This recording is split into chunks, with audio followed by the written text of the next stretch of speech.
En algún momento, entre el invento de la agricultura y el descubrimiento de cómo arruinar el planeta, la humanidad libró una guerra tan extraña, tan devastadora y tan peculiarmente específica que casi nadie la recuerda.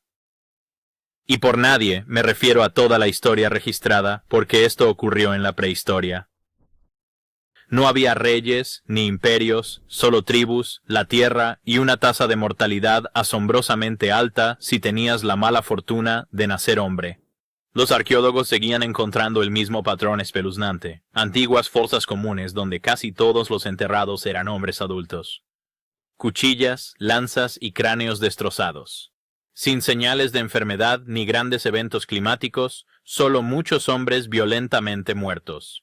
Luego, los genetistas se unieron y las cosas empeoraron. Resulta que hace unos 5.000 a 7.000 años, casi el 95% de todos los cromosomas y humanos desaparecieron. Puf, desaparecidos. Como si alguien abandonara furioso el acervo genético masculino. Entonces, ¿qué diablos sucedió? ¿Fue acaso un juego de tronos prehistórico, un genocidio de género, o más bien unos antiguos juegos del hambre, donde los hombres simplemente seguían perdiendo?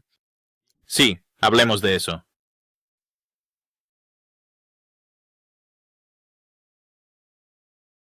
Comenzó como todas las buenas historias de terror prehistóricas, con arqueólogos perplejos desenterrando esqueletos donde no debían estar.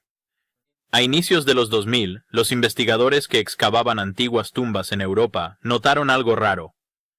Estaban desenterrando fosas comunes completas, pero solo una demografía específica parecía estar presente en ellas, los hombres adultos. Al principio, parecía el típico drama de la Edad del Bronce, conflictos tribales, incursiones, venganzas, ya saben, lo de siempre. Pero el patrón era muy consistente. Del Tolense alemán a Kazajistán y Sudamérica. Lugares separados por continentes y siglos contaban la misma historia. Cuerpos apilados, en su mayoría hombres, con clara evidencia de muerte violenta, no por alguna hambruna o plaga. No, era personal. Un caso famoso es el campo de batalla de Tolense, al norte de Alemania, del 1250 a.C. aproximadamente. Arqueólogos hallaron restos de al menos 130 hombres en el valle de un río, muchos con flechas, golpes contundentes o señales de combate cercano. Sin fuerte cercano, sin asentamiento, solamente una zona de aniquilación. Y aunque 130 no parezca mucho hoy, pudo ser el 20% de la población masculina en kilómetros. Para ponerlo en perspectiva, es como si los hombres adultos de 3 pueblos fueran a un partido de fútbol y murieran antes del descanso. También el sitio de la masacre de la cultura Linear-Bandkeramik en Thalheim, Alemania, de hace 7.000 años. Misma historia, cráneos golpeados, miembros cortados, hombres amontonados. Mujeres y niños, ausentes, o los perdonaron o se los llevaron. Esto no se limitaba a Europa. Sitios en los Andes, la antigua China y el lago Turkana en Kenia exhibían patrones similares. Grupos de hombres fueron aniquilados violentamente, con armas de guerra, no de caza. En ciertos lugares, la proporción era de 9 hombres muertos por mujer. Parecía que se había dado carta blanca contra la población masculina. Más inquietante aún era la ausencia de signos de hambruna o desastres ambientales masivos. Si eran tiempos difíciles, uno esperaría que todos sufrieran. Niños, ancianos, mujeres, todos. Pero no fue así. En cambio, los hombres fallecían en masa y a menudo juntos, mientras que las mujeres desaparecían o reaparecían en otros asentamientos, lo que sugiere asimilación o secuestro posconflicto. O peor, la violencia masiva no es rara, pero lo que extraña de este caos prehistórico es su escala y repetición. No fueron masacres aisladas ni parte de campañas de construcción de imperios. Eran parte de un colapso mayor y más lento, una tendencia continental de muerte selectiva de hombres que dejó cicatrices genéticas aún visibles en nuestro ADN. Y recordemos que esto ocurría antes de los estados organizados, antes de los ejércitos permanentes. Eran pueblos tribales con herramientas de piedra y armas de metal tempranas. Sin embargo, libraban lo que parece una guerra de género a una escala tan vasta que dejó tumbas que aún hoy desenterramos 7000 años después. Así, el misterio se arraigó. ¿Por qué se exterminaban hombres en masa en el mundo prehistórico? ¿Quiénes eran los asesinos? ¿Y cómo terminó esta guerra silenciosa reescribiendo la historia genética de la humanidad? No fueron aliens. Fuimos nosotros. Y los huesos, solo el inicio.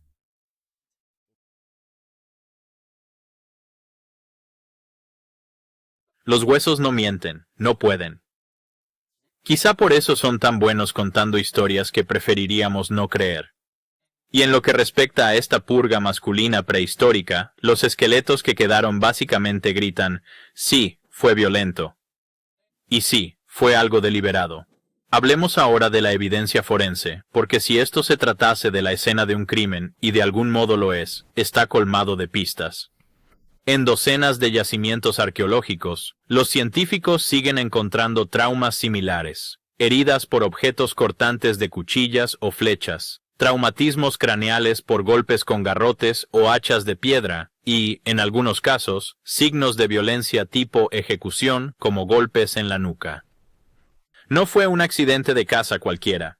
En algunas tumbas, incluso se puede observar la secuencia de la muerte, hombres con heridas defensivas en los brazos, intentando proteger sus caras, y otros con fracturas múltiples, lo que sugiere que no se rindieron fácilmente. Y unas pobres almas con flechas incrustadas en la columna o la pelvis, lo que significa que les dispararon mientras huían. Así que a estos hombres no solo los estaban matando, los estaban cazando. Tomemos la fosa de Talheim. De 34 hallados, la mayoría de hombres adultos sufrieron fracturas craneales mortales. No fue un ataque por sorpresa, fue más bien una matanza selectiva. ¿Y los traumas? Casi ritualísticos, como si los atacantes buscaran que las víctimas estuvieran bien muertas, sin dudas. Eso no es nada sutil. Aún más escalofriantes son los datos demográficos. En ciertas fosas comunes, hasta el 95% de los restos hallados son masculinos, principalmente jóvenes en la plenitud de su vida, aquellos que típicamente se encontrarían en un campo de batalla o en una obra de construcción. En cambio, están apilados como leña en fosas someras, algunos expuestos antes de ser sepultados. No eran personas que morían de viejas, estaban siendo eliminadas. Y luego, las mujeres que faltaban. Arqueólogos notaban algo raro constantemente. Una fosa llena de hombres muertos y ninguna mujer o solo unas pocas, generalmente mayores. ¿Y las mujeres? Algunos proponen que fueron capturadas en incursiones, tomadas como botín de guerra. Otros piensan que a las mujeres se les perdonó la vida porque no las veían como una amenaza o porque eran más valiosas para la reproducción. Lógica poco halagadora, pero tratamos con caudillos prehistóricos, no con comités de ética modernos. Los datos genéticos lo confirman. En varias regiones, el ADN mitocondrial materno se mantuvo estable por generaciones. Pero el cromosoma Y se desplomó, lo que sugiere que las mujeres vivían y se reproducían mientras que un gran número de hombres no, porque estaban muertos o porque sus linajes habían sido aniquilados en una purga sistemática y violenta. Y no olvidemos las armas. El armamento de la temprana edad del bronce incluía lanzas, hachas, dagas y arcos. Muchos fueron optimizados para la guerra, no para la caza, sobre todo los arcos. El alcance, poder y eficiencia de estas armas insinúan una sociedad habituada a la muerte a distancia. Si a eso le sumas que el objetivo eran siempre los hombres, estamos ante algo más organizado que simples peleas entre aldeas.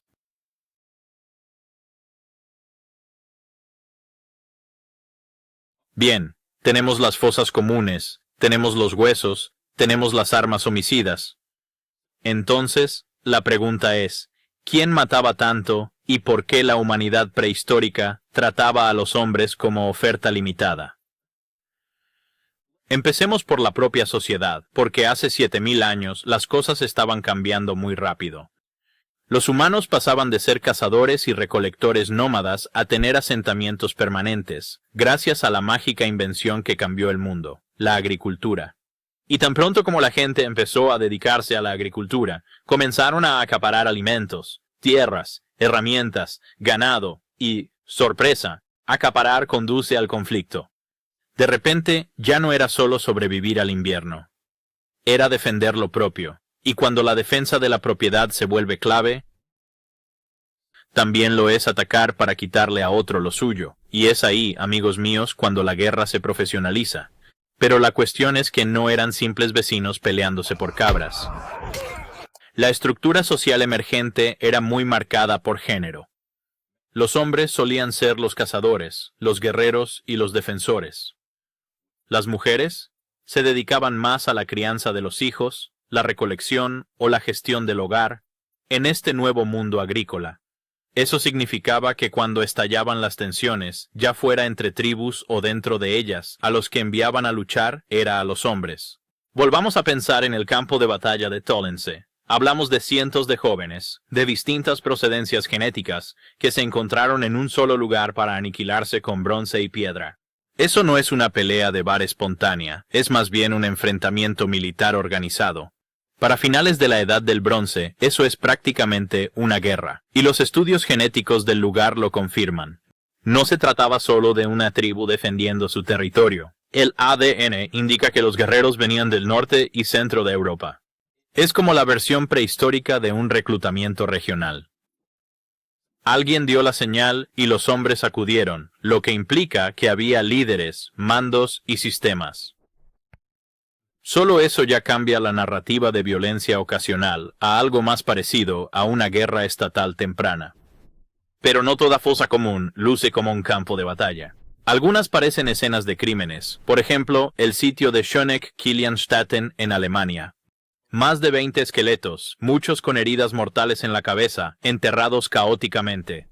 Otra vez, mayormente hombres. Es salvaje que los patrones de trauma indiquen que muchas víctimas fueron asesinadas inmovilizadas, con manos atadas, al estilo de ejecución. Eso no es combate, es una masacre. Nos lleva a preguntarnos, ¿de qué eran culpables estos hombres? ¿De perder? ¿De ser de la aldea equivocada? ¿De existir? Luego, la teoría de cuellos de botella reproductivos.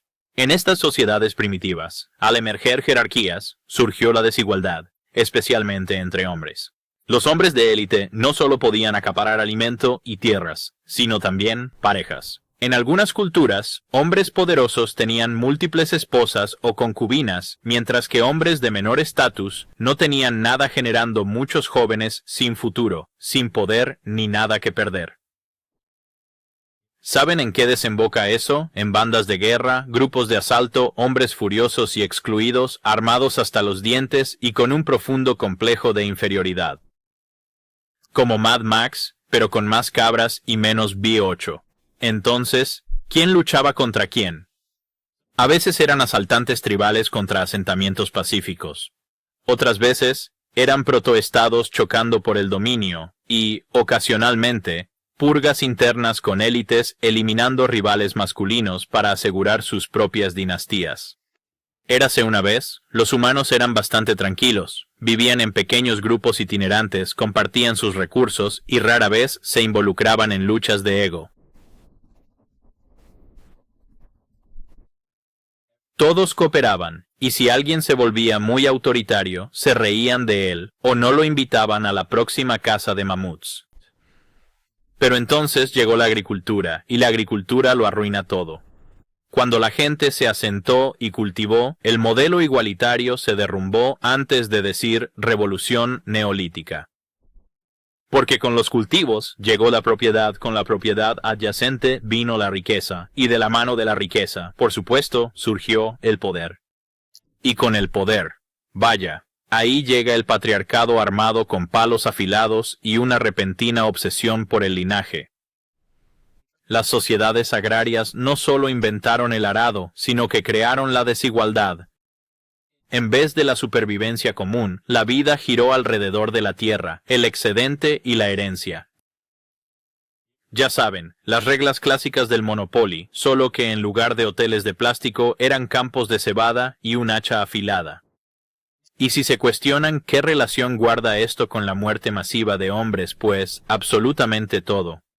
Una vez que la tierra y el ganado pudieron heredarse, la paternidad importó mucho.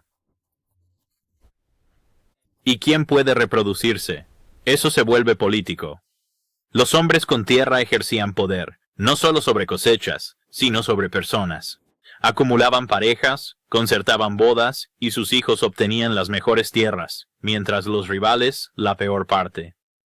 Esto condujo a un sistema donde un puñado de hombres de alto estatus monopolizaba la reproducción, y ello significaba que los demás apenas obtenían nada, ni tierra, ni esposas, ni legado, solo una tumba temprana o un puesto de carne de cañón para otros, o mejor dicho, de carne de lanza. Entonces, ¿qué resulta cuando tienes miles de jóvenes excedentes, sin futuro, pareja, ni un lugar real en la sociedad? Habrá guerras, muchas. Pues al no tener nada que perder, apuñalar a alguien por una cabra parece una buena opción profesional. Así es como acabamos con bandas de asalto organizadas, feudos entre aldeas y los primeros cacicazgos, usando hombres prescindibles como peones desechables. Líderes, hombres mayores y poderosos, reclutaban jóvenes con promesas de tierra, gloria o esposas del enemigo. Si salías victorioso, excelente. Si perecías, en verdad, nunca ibas a heredar absolutamente nada. Este sistema creció velozmente. Pequeños clanes evolucionaron a coaliciones tribales.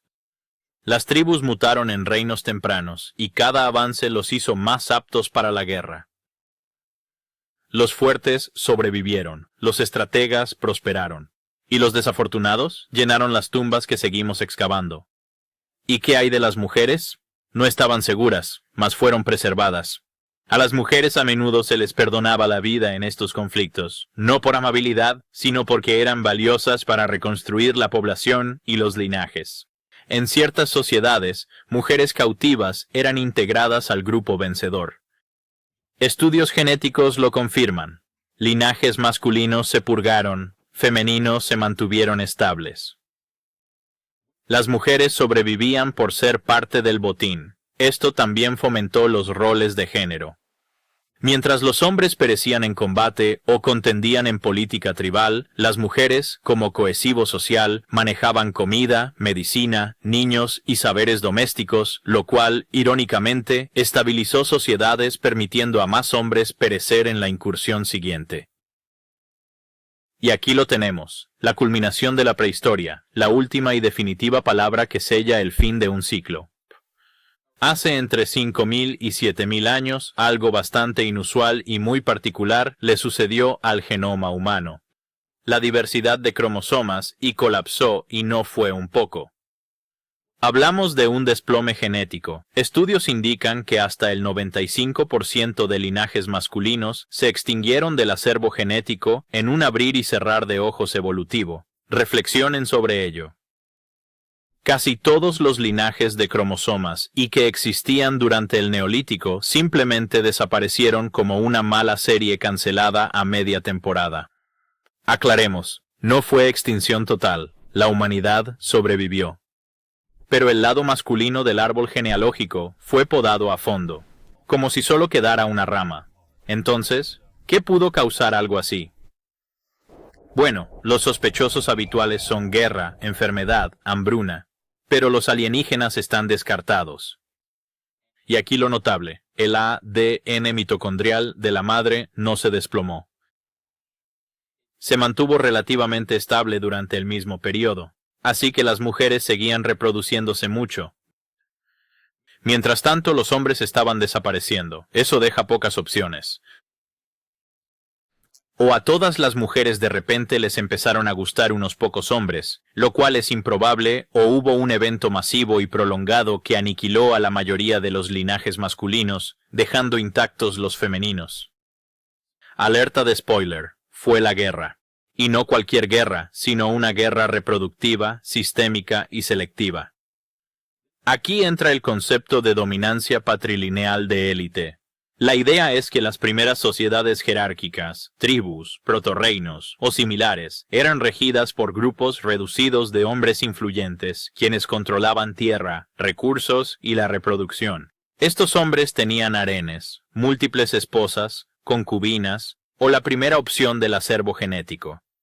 Mientras tanto, el hombre promedio podía vivir o morir, pero no transmitía nada. Y dado que la herencia y el linaje importaban, sobre todo en estatus y bienes, la pureza o consolidación del linaje era esencial. Así que, si eras parte de un linaje perdedor, no solo perdías la batalla. Perdías el derecho a existir, genéticamente hablando. Tú y tus hijos quedaban fuera del juego para siempre. Los estudios genéticos incluso han encontrado cuellos de botella genéticos donde regiones enteras muestran signos de descender de unos pocos machos dominantes. En Asia Central, por ejemplo, un gran número de hombres modernos remonta sus cromosomas Y a un solo linaje, posiblemente vinculado a un poderoso jefe o una protodinastía. Genghis Khan es muy mencionado, mas tal dominio genético empezó antes de caballos y yurtas. Imaginen que esto se repite en todos los continentes.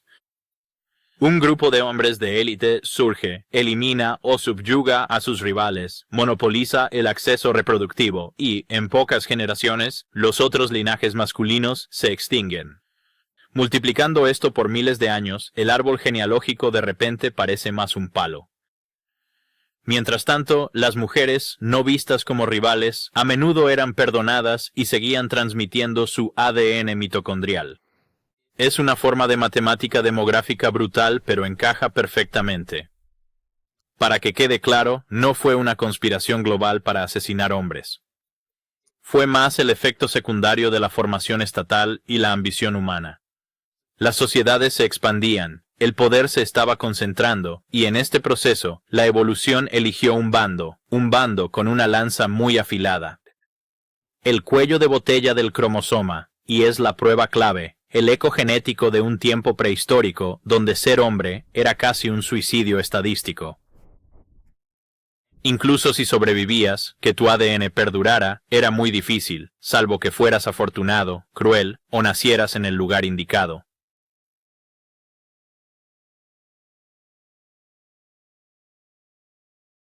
Entonces, después de milenios de baños de sangre prehistóricos, purgas de linaje y monopolios reproductivos con lanzas, ¿qué quedó? Pues nosotros.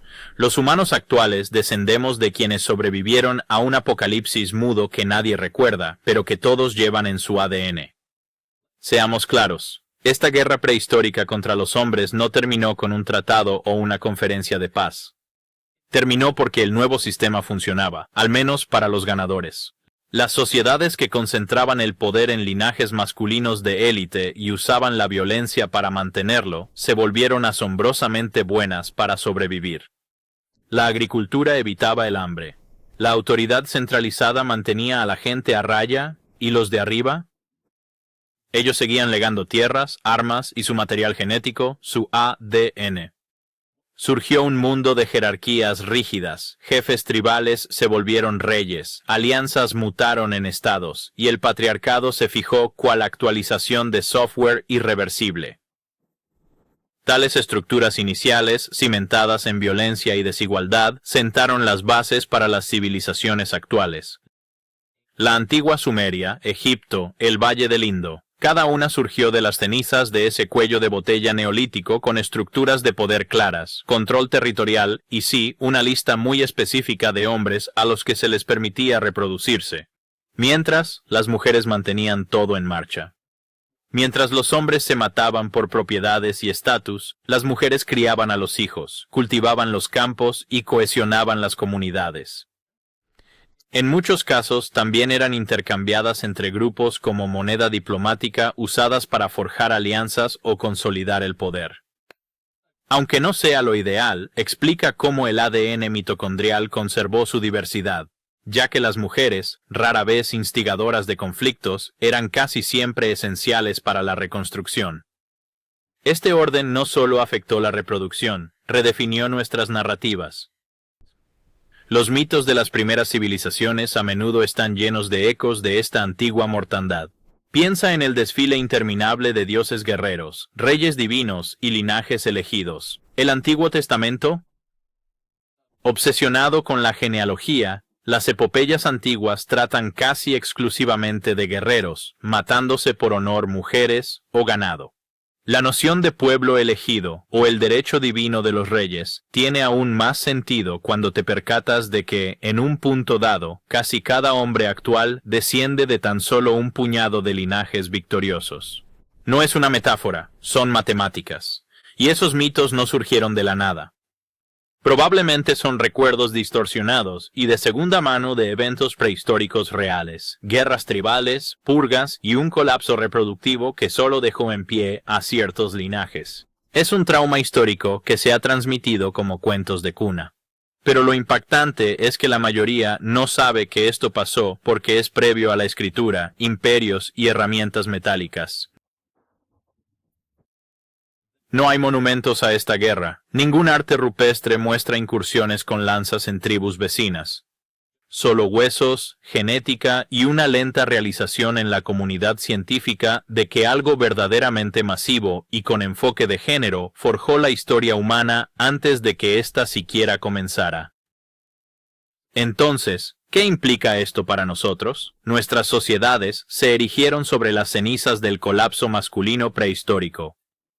El modo de organizar el poder, la propiedad y los roles de género se remonta a este periodo. Y aunque hemos evolucionado socialmente de forma enorme, las cicatrices genéticas siguen ahí, grabadas en cada cromosoma Y, que de alguna manera esquivó la purga neolítica. Y en cierto modo, esto hace que la mitad masculina de la humanidad sea un monumento viviente a los que no sobrevivieron. Soldados, granjeros caídos, linajes olvidados que abarcaron continentes y ahora solo perduran en fósiles y restos de lanzas rotas. Ellos no escribieron la historia, pero son historia. Si te gusta esta historia de poder prehistórico, purgas y la guerra silenciosa que reescribió nuestro ADN, suscríbete, porque tenemos muchos más esqueletos antiguos que desenterrar.